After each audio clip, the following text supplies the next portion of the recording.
Hi guys, welcome back to my channel. It's me, Sarah Choi. Today's video is going to be another sit down talking kind of video, and today I'm going to be talking about what it was like the first time I moved to Japan. So before I really get into my experience moving to Japan as a foreigner, not knowing Japanese, not really understanding the culture, etc., I would like to share why I even moved in the first place. The reason why my family moved is because of financial reasons. I think a lot of you guys do come from the family vlog, so my sister's vlogs, and you guys know that I have a lot of siblings. My parents are really hard workers. It's not like they were these kind of people that like spend on like crazy things. They usually only buy like very minimal stuff like food, sanitary products, and stuff you need like day-to-day basis. Raising a family with 7 kids and also having to pay loans, like the debt actually was piling through the years that I was actually living in the States,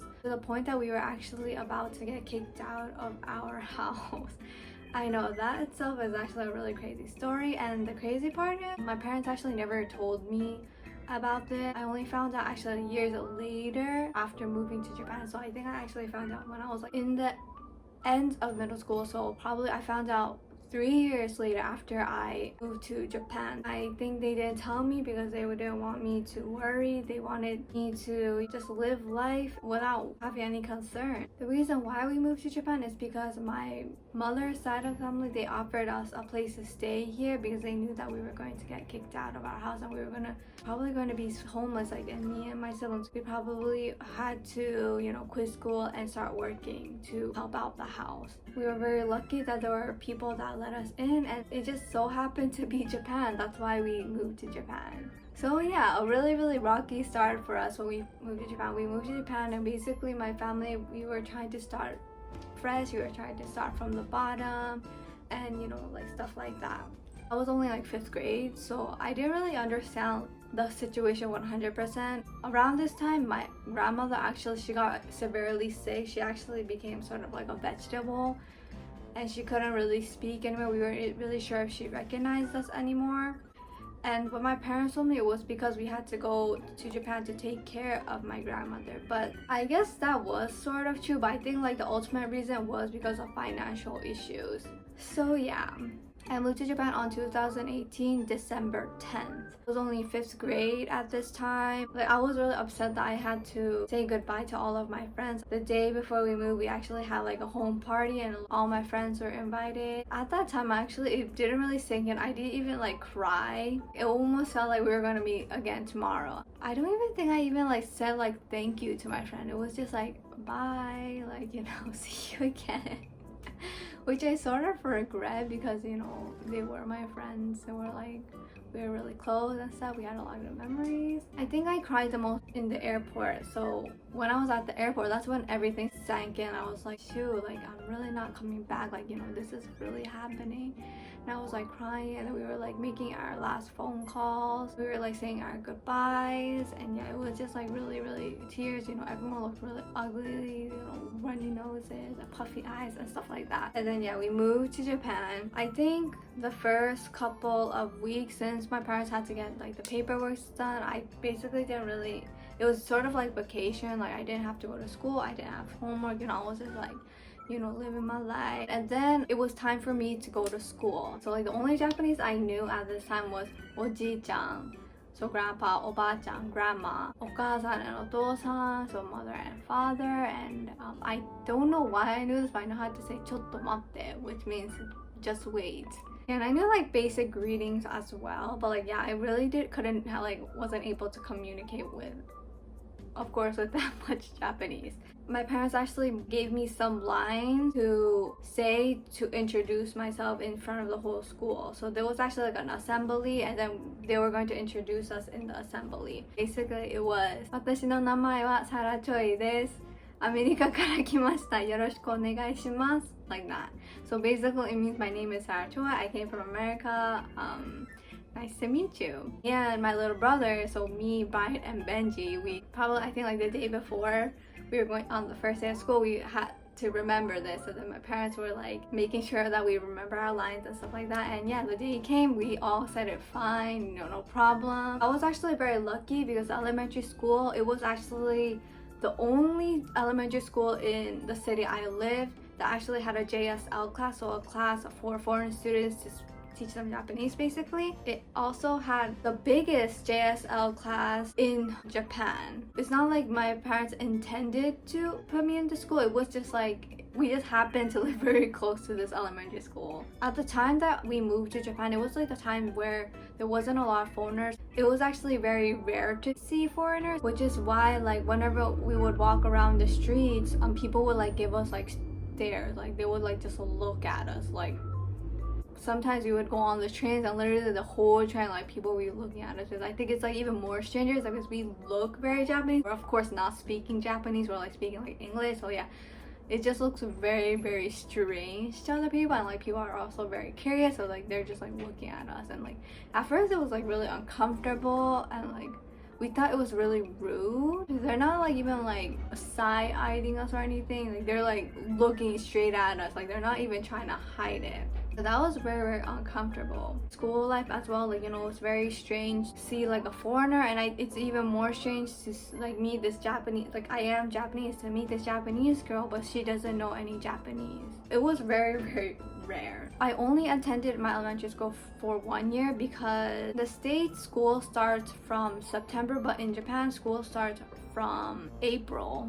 So I went there in December, so I basically only had like 3 more months of 5th grade. So basically I actually didn't take a lot of my 5th grade education, and also I missed a lot of my 6th grade education because most of the time, since I just wasn't able to understand the classes because I just didn't know Japanese. Most of the time I would be stuck in the JSL class, and like literally for like the whole day I would be just studying Japanese, and maybe for like art class or music class I would attend. Yeah, basically 5th grade, 6th grade education, like, you know, it's like I have nothing. Elementary school students can be very cool. I wasn't like the only foreigner student. I'm really lucky because when I moved to Japan I was using my Japanese name, which is why I think compared to the other foreigner students I did fit in a lot better, because I do look Japanese, you know, I have a very Japanese names, it's just very, very weird to them. If I were to give you like an example, this is just like a total made up name, but like example, there was a girl named like Olivia Gonzalez.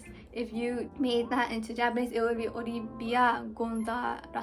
Of course, since it's not a Japanese origin name, it sounds very weird. Kids will make fun of your name. I actually had a friend, her name was Blanchard, and if you say that in Japanese, it would be Branchado. And then people would make fun of her because the first 2 names it says Bura, which means bra, and then they would like call her like, you know, bra, like, oh bura ya bura, like it's bra, like that.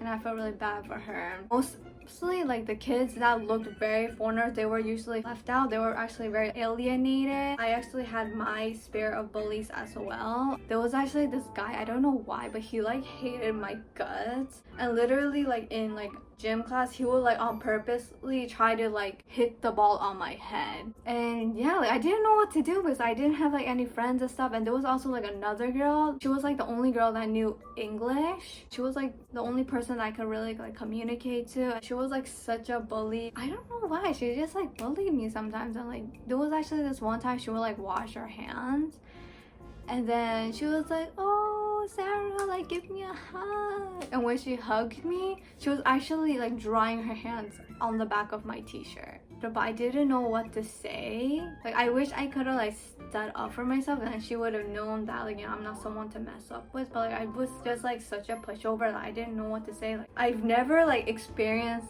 this type of bullying. Like I was just like really like lost. Maybe it wasn't as worse as like the other foreign students, but I had my bullies as well. Like there were like kids that would like push me on purpose at the end of class and stuff, and yeah, it wasn't fun.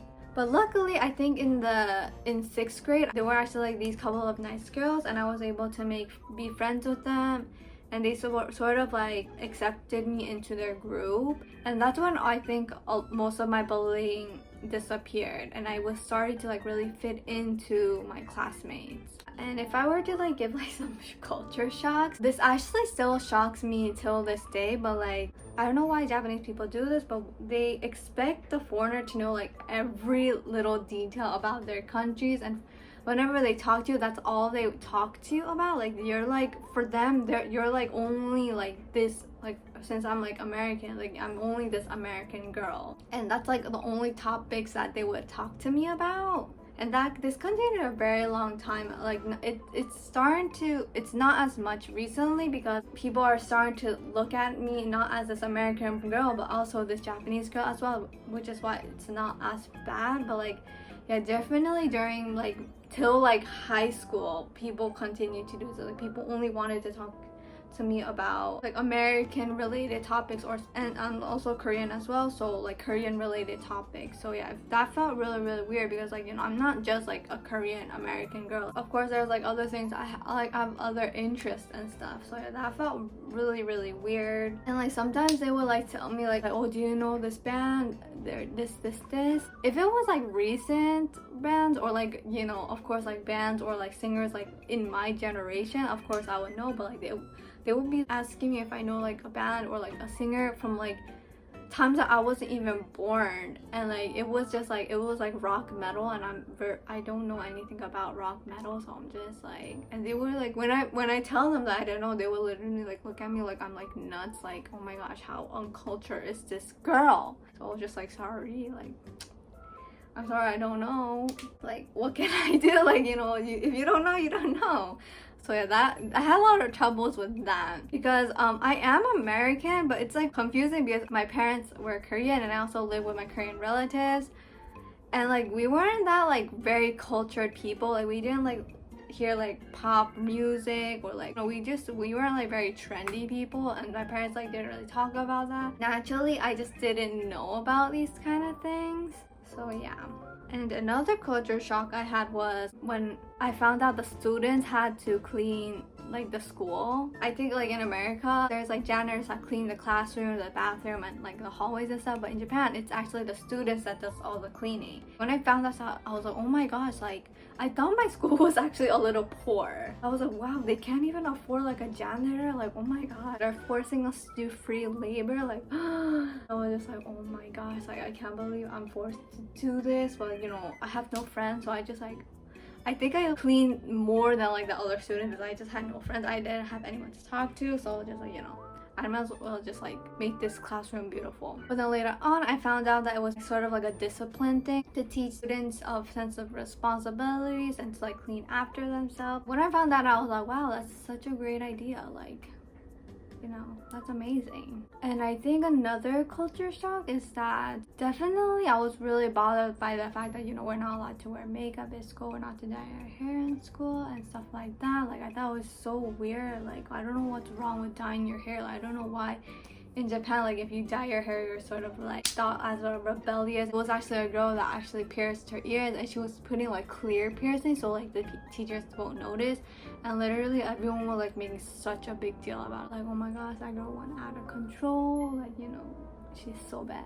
High school is like during the time where like people, like, you know, students start to not really care about the rules, like, you know, later just like fuck it. Sometimes there's actually students like after like summer vacation, like their hair color is different, and it's like obvious that they dyed their hair. They're like the talk of the class, like, you know, everyone is talking about her hair, like, you know, her hair was not like that before summer break. And then the teacher would make a big deal, like they would like come and call students. They'll basically say like, you know, you dyed your hair, dye it back to your original color, which is also really weird because like, you know, you're telling them to dye their hair again. Like I know they're telling them to dye their hair to their original color, but like that's still like dyeing your hair. So it's okay to dye your hair like your original hair color. Like I don't know, that's something really weird too if you think about it. I just wish that, you know, they just let students to be more expressive of themselves, though I've heard that they do this to prevent like bullying and stuff. Of course there's kids that aren't able to afford like, you know, clothes and stuff, and if it wasn't for the uniforms it would be more apparent. The rich kids or like the trendy kids, they have like all the latest clothes, the latest styles, while like of course the poor kids, they're not able to afford that, and then, you know, it might cause like bullying. So that's why there's actually uniforms, so I guess it makes sense. The biggest culture shock I think was that Japanese people, they don't like tell you directly, and they like say everything very vague, like very like sometimes like it really sounds like very passive aggressive, like the things that they will say. Yeah, that was actually very stressful for me because like at the same time, if you're like too direct in Japan, you're thought of like being a little bit rude and like unconsiderate, really uncomfortable like talking to people. Like if didn't feel like people were being very authentic for me, but like now I know that that's just how they communicate and stuff. You know, Japanese people, when they're communicating, it's not like, since they don't tell you directly, like naturally Japanese people are programmed to like sort of like to understand what the other person means, even though they're not really saying it directly, if you know what I mean. For example, if someone was trying to tell you to clean after themselves, they would say like, oh, you know, I saw your pile of clothes there, you know, I almost tripped on it. Wait, no, that's a terrible example. Oh my gosh, wait. I'm so, like, my brain is not working right now. I can't think of a good example. Okay, this might sound an excuse, but I just got my first vaccine. I'm very lightheaded because I'm, like, literally drugged.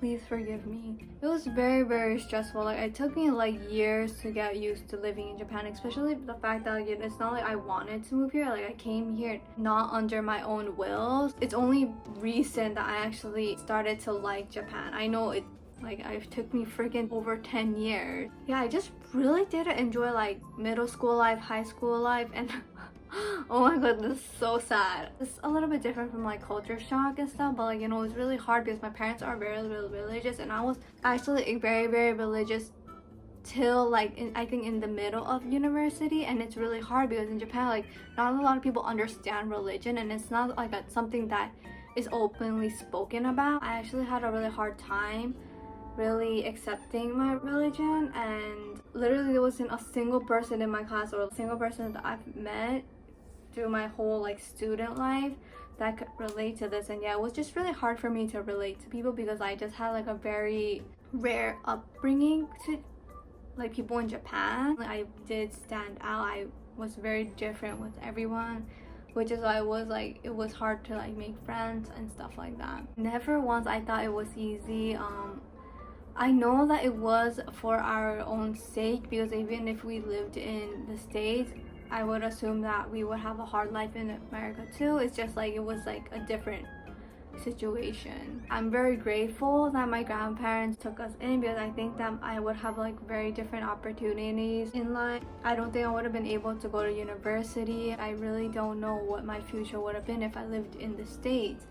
Overall, I'm very grateful that I'm living in Japan now because of my, you know, parents and my grandparents. You know, I'm able to work and financially support myself. I'm very, very grateful for that. Like, you know, there was so much hardship. Like, literally it was like years of like, you know, struggles of trying to adapt to the culture. I was very depressed most of the years that I've been living in Japan. It's only been recent that I've been actually starting to feel very happy of my life and being very satisfied with where I am. It took me a very long time. Like, since I was such an outsider, acceptance was a very, very hard for me. It was even more harder because I was a kid from a really religious family, and I just felt like I wasn't accepted by society. But at the same time, I didn't feel like I was accepted by my family because I didn't relate with the religion. It was an emotion roller coaster for me, like most of the time going down like that, but like I feel like lately it's been really going up for me. Like, that's how I feel right now, living by myself, and now I have just like so much more control of my like environment. I feel like, you know, things are going to be better. I'm very positive about what waits before me. I feel like I went really all over the place. I feel like I don't think I really talked about like culture shock and stuff, but you know, that's how I felt about my moving to Japan. It wasn't like just like culture shock. It was just like a lot of like different elements about the fact that we are just such a unique family. Like, not a lot of people understand what it's like to have a lot of siblings. Not a lot of people understand what it's like to have like very strict religious parents and stuff. Like, you know, our parents are like so religious. Like, they're like the type of parents that wants us to like marry people within the religion. They also believe in matchmaking and stuff. So yeah, they're very, very religious. For some people can't believe that this actually happens. But yeah, that was like very normal for us. So yeah, like I feel like in this video I went like really deep. It's a little bit heavy and a little bit dark. That's just what was my experience was like to transition to like this new culture, this new environment. I think overall, like it really helped me to be a lot more stronger. I accept people a lot more. I'm very forgiving. I think like I've gained a lot of good traits from this past. So yeah, that's how it was like for me to move Japan. I'm not sure if you guys found it interesting or like even relatable, but I hope you guys enjoyed listening to today's story time, and I hope that you guys learned something about me. And in my next video I'm going to be doing 30 to 50 facts about me, because a lot of you guys seem to be very curious. If you guys have any questions, please give me questions down in the comments below. I will be doing 50 facts about me in my next video. And yeah, I just really need questions because I don't know what you guys want to know about me, so please let me know. I'm praying that there will be questions. Like if there's no questions, you guys are literally gonna kill me. Like please leave questions. So yeah, this is gonna be the end of today's video. I hope you guys enjoyed and see you guys next week. Bye.